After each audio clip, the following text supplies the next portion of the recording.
평범한 대학생이었던 스테파니 레예스. 하지만 어느 날부터 그런 그녀가 끔찍한 악몽에 시달리기 시작합니다. 바로 거대한 스카이타워가 무너져 내리며 수많은 사람들이 목숨을 잃는 꿈이었는데요.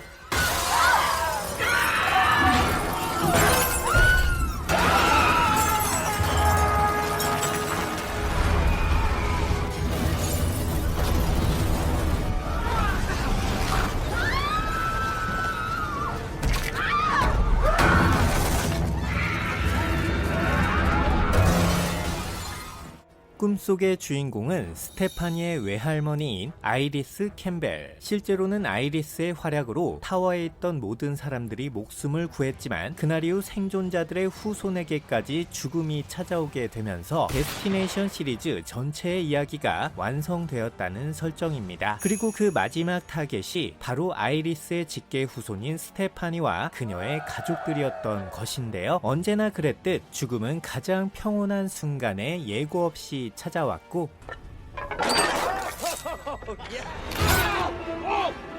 I'm okay. It's okay. It's alright. 여기 스테파니의 사촌인 줄리아에게도 사고를 가장한 죽음의 그림자가 다가오게 됩니다. 정해진 죽음은 절대로 피할 수 없다며 비관적 운명론의 끝을 보여주는 염세주의 영화의 끝판왕 파이널 데스티네이션 블러드 라인이었습니다.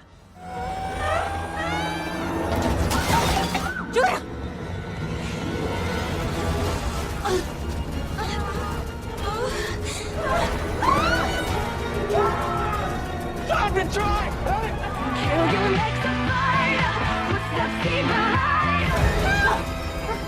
Julia, stop! Give me your hand. I got you.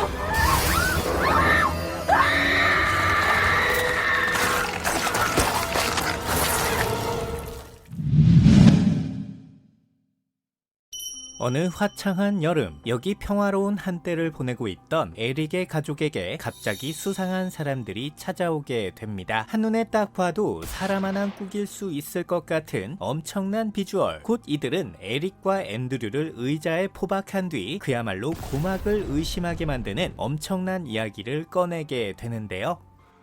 The four of us are here to prevent the apocalypse. Your family must choose to willingly sacrifice one of the three of you in order to prevent the apocalypse. 갑자기 나타난 4명의 침입자들이 니들 중 하나가 죽어야 종말을 막을 수 있다며 말도 안 되는 협박을 가해옵니다. 심지어 그 희생자는 가족들의 손으로 직접 죽여야 하고 스스로 목숨을 끊는 것도 허용이 안 되는 얼탱이 없는 상황. 당연히 에릭의 가족들은 이 뭔 개소리냐며 침입자들의 요구를 무시하게 되는데요. We're not choosing anyone. We're not sacrificing anyone. Not now, not ever. Waste of time. They're never gonna choose to do this.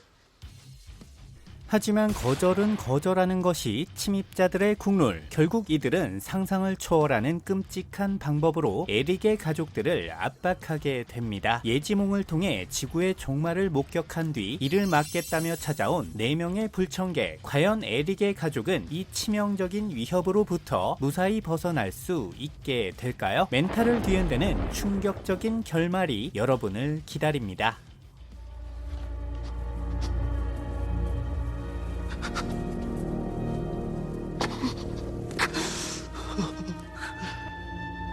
Part of humanity has been judged. This isn't real.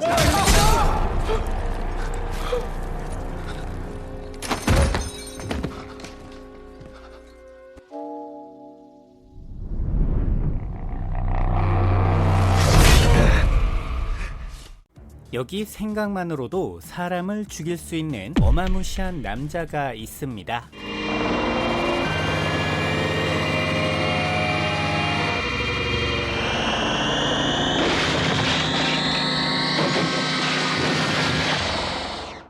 이 남자의 이름은 카메론 베일. 평생 동안 심각한 환청에 시달리며 노숙자로 지냈지만 사실 그의 정체는 스캐너라 불리는 초능력자였는데요. 곧 정체가 드러난 카메론은 콘색이라는 회사에 의해 납치 감금되고 그곳에서 스캐너들을 연구하는 폴 루스 박사를 만나게 됩니다. 그의 역할은 스캐너들의 능력을 관리하며 헤므롤이라는 약을 통해 이들의 정신을 안정시키는 것. 하지만 스캐너들의 잠재력은 생각보다 훨씬 더 강력했고 그 결과 스캐너들을 테스트하던 콘색의 실험장에서 영화사의 길이 남을 최고의 명장면이 등장하게 되는데요.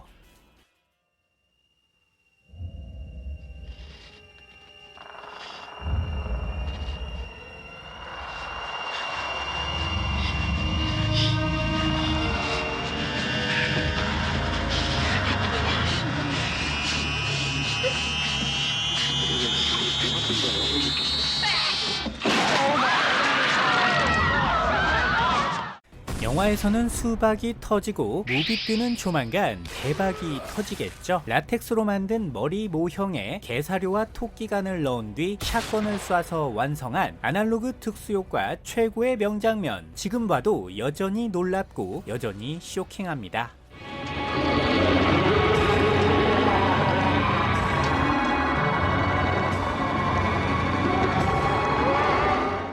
꿈에 그리던 3층짜리 단독주택으로 이사를 오게 된 카미키 일가. 주인공 노리오를 포함 무려 3대가 모여 사는 7명의 대식구로서 언제나 웃음이 끊이지 않는 매우 행복하고 화목한 가족입니다. 하지만 어딘가 음산함이 느껴지는 집안의 분위기. 아니나 다를까요? 사실 이곳은 한 맺힌 악령이 살고 있는 무시무시한 흉가였던 것인데요.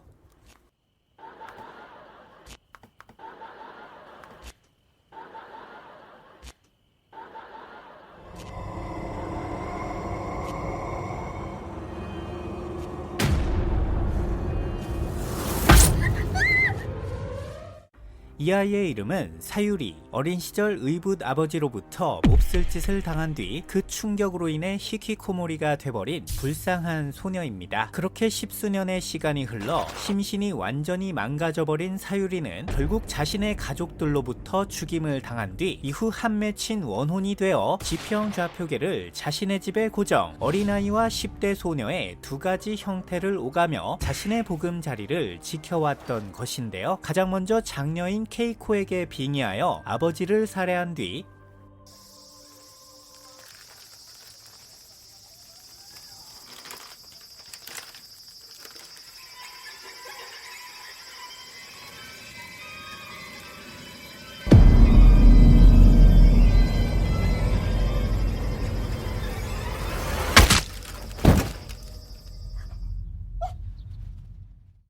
다음날 정정하던 할아버지마저 연이어 살해.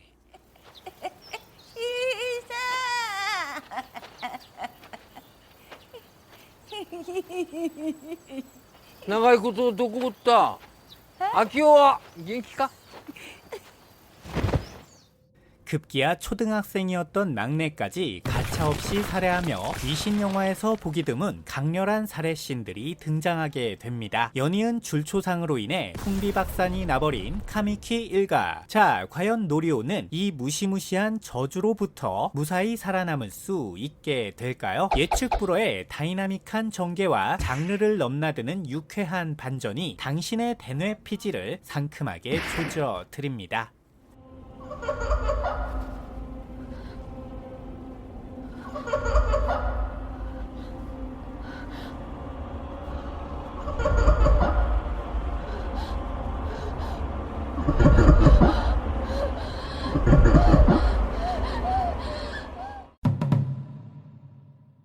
이 남자의 이름은 로버트 손. 어느 날 이탈리아 로마에서 자신의 아내가 사산을 하게 되자 아내 몰래 데미안이라는 아이를 입양하게 됩니다. 하지만 다들 아시다시피 이 아이는 악마의 아이였고 세상에 종말을 가져오게 될 안티크리스트, 재앙의 씨앗이었죠. 하지만 이 사실을 몰랐던 로버트의 아내는 아이를 애지중지 키우게 되고 어느덧 5년이라는 세월이 흘러 데미안은 5번째 생일을 맞이하게 되는데요. 동네 사람들을 모조리 불러 모아 성대한 파티를 여는 로버트의 가족들. 더러운 공무원 새끼, 세금 낭비 오졌죠. 하지만 행복했던 시간도 잠시. 곧 데미안의 유모가 건물 위쪽에서 모습을 드러내고 It's all for you, Damien!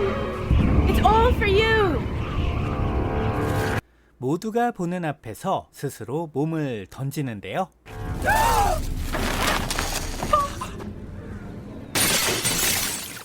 자극추구형 MG 유모님의 포크발랄한 번지점프 대잔치. 발목 대신 생목에 줄을 감은 게 약간의 흠이었지만 5살짜리 악마를 위한 생일 선물로는 그야말로 안성탕면 블랙이었습니다.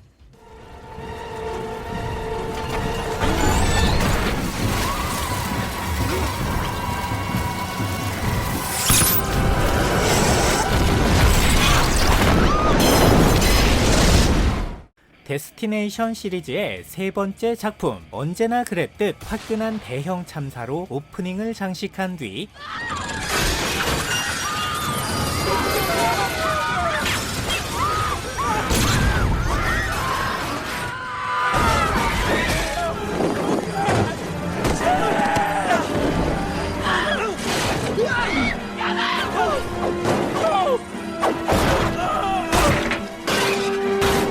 웬디라는 여성이 주인공으로 등장. 예지몽으로 참사를 목격한 뒤 진상을 부리고 그로 인해 몇 명의 사람들이 목숨을 구하게 됩니다. 하지만 행복했던 시간도 잠시. 죽음이라는 이름의 잔혹한 스토커는 자신이 써놓은 각본이 제대로 완성될 때까지 운명을 거스른 생존자들을 끈질기게 추격해 오는데요.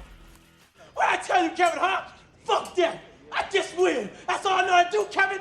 Baby, I just win! 그렇게 죽음의 사자가 신명나게 칼춤을 추던 바로 그때 여기 태닝샵을 찾은 애슐리와 애슐린에게도 어김없이 죽음의 그림자가 드리워지기 시작합니다. 태닝샵 사장님이 잠시 자리를 비운 사이 문 사이에 놓아둔 선크림이 쥐어짜지며 잠금 장치가 작동. 음료수에 얼음이 녹아 누전이 발생하고 결국 그로 인해 온도 장치가 고장. 급기야 벽에 있던 선반이 태닝기의 뚜껑을 덮치며 두 사람은 끔찍한 모습으로 죽음을 맞이하게 되는데요.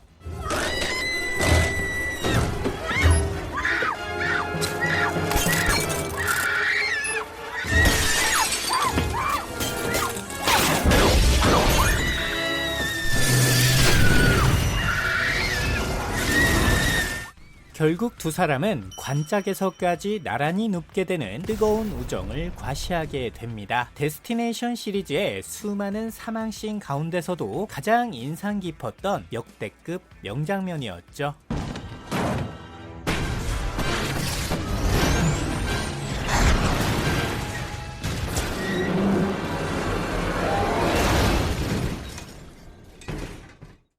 자, 이번에도 데스티네이션입니다. 멀쩡했던 인간이 사고로 뒤지는 건 역시 데스티네이션이 왔다지요. 이번의 대참사는 교각 붕괴. 여느 때와 마찬가지로 수많은 사람들이 죽게 되고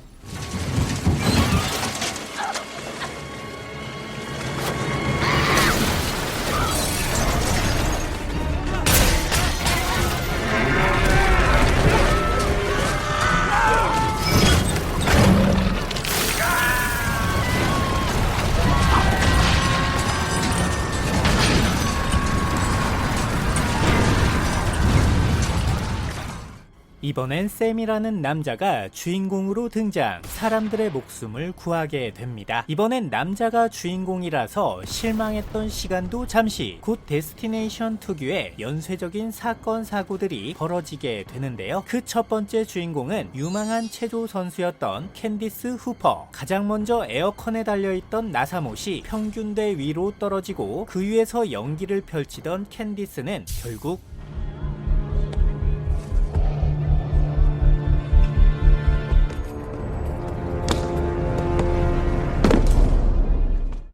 간발의 차이로 나사못을 피해 연기를 마칩니다. 운빨 쩔지요? 하지만 이 영화는 데스티네이션이고 어차피 죽을 놈은 결국 죽게 되는 영화였죠. 사소한 상황들의 연쇄 반응이 불러온 뜻밖의 참혹한 결과. 캔디스 양의 명복을 빕니다.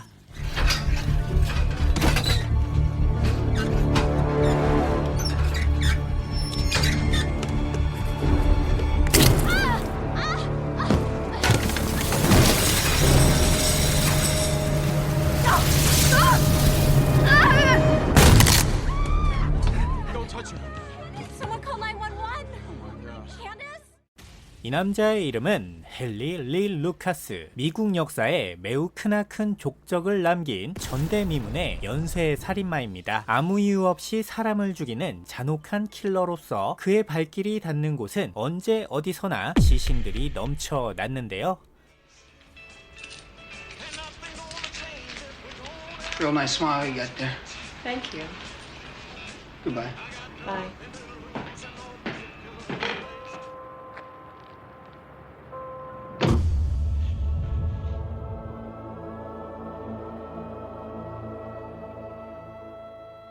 그러던 어느 날 오티스라는 친구를 알게 되어 잠시 동안 그의 집에서 신세를 지게 된 헨리. 그곳에서 그는 오티스의 여동생인 베키를 만난 뒤 정서적인 교감은 물론 육체적인 교감까지 나누게 됩니다. 하지만 행복했던 시간도 잠시. 사실 오티스는 헨리 못지않은 끔찍한 범죄자였고 마침내 자신의 동생에게까지 몹쓸 짓을 저지르던 중 결국 헨리의 손에 목숨을 잃고 마는데요.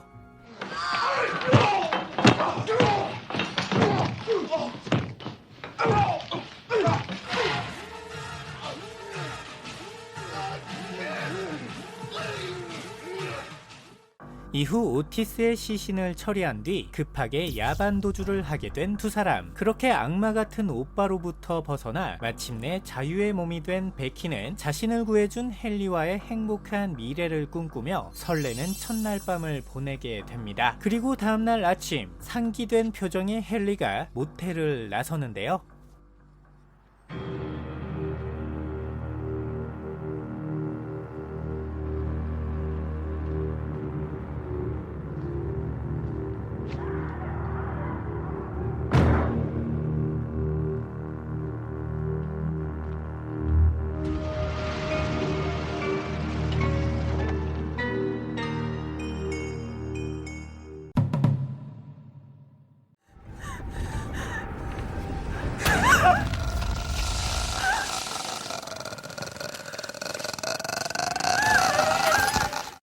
시미즈 다카시의 주오는 링의 계보를 잇는 일본식 공포물의 절정을 이룬 작품이었습니다. 처음엔 비디오용 저예산 영화로 만들어져 별다른 반응을 얻지 못했지만 이후 매니아들의 입소문을 타고 흥행에 성공, 급기야 극장용 영화로까지 만들어지게 되는데요. 물론 오리지널에 비해서는 다소 정제된 듯한 느낌이 아쉬웠지만 마치 순한 맛 진라면 같은 특유의 매력으로 대중들의 입맛을 사로잡는 데 성공합니다. 주온 시리즈의 가장 큰 특징 중 하나는 바로 일상을 파고드는 공포였는데요. 샤워 도중 낯선 손이 등장해 머리를 감겨주거나 대낮의 카페 안에서 헐벗은 남자애가 등장하는 등 한시도 마음을 놓을 수 없게 만드는 악랄한 장면들이 연이어 펼쳐지게 되죠. 하지만 그 중에서도 가장 끔찍하고 놀라웠던 장면은 바로 이불 속까지 파고 들어온 카야코의 깜짝 이벤트였습니다. 이불 밖이 위험하다고요? 때로는 이불 속도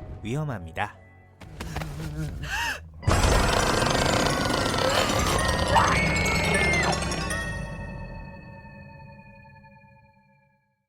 알프레드 히치콕 감독의 사이코는 현재까지도 많은 감독들에게 영감을 주고 있는 공포 영화의 교과서로 불리는 작품입니다. 특히 중반부에 등장하는 욕실 살해씬은 그야말로 전설 아닌 레전드가 되어버린 최고의 명장면인데요. 이때까지만 해도 주인공인 줄만 알았던 마리온이 갑작스럽게 죽임을 당하게 되자 수많은 관객들이 엄청난 충격을 받았다고 하죠. 일주일이 넘는 시간 동안 같은 장면을 서로 다른 각도에서 77번이나 촬영했으며 시민 케인과 현기증의 OST를 담당했던 버나드 허먼이 브금을 담당, 강렬한 바이올린 선율이 돋보이는 더 머더로 관객들의 고막을 난타해 주었습니다. 영화를 보지 못한 사람들도 이 장면과 음악만큼은 적어도 한 번 이상 보고 들었을 만큼 유명한 장면이죠. 두말할 필요 없는 역대급 레전드, 언제 봐도 정말 멋집니다.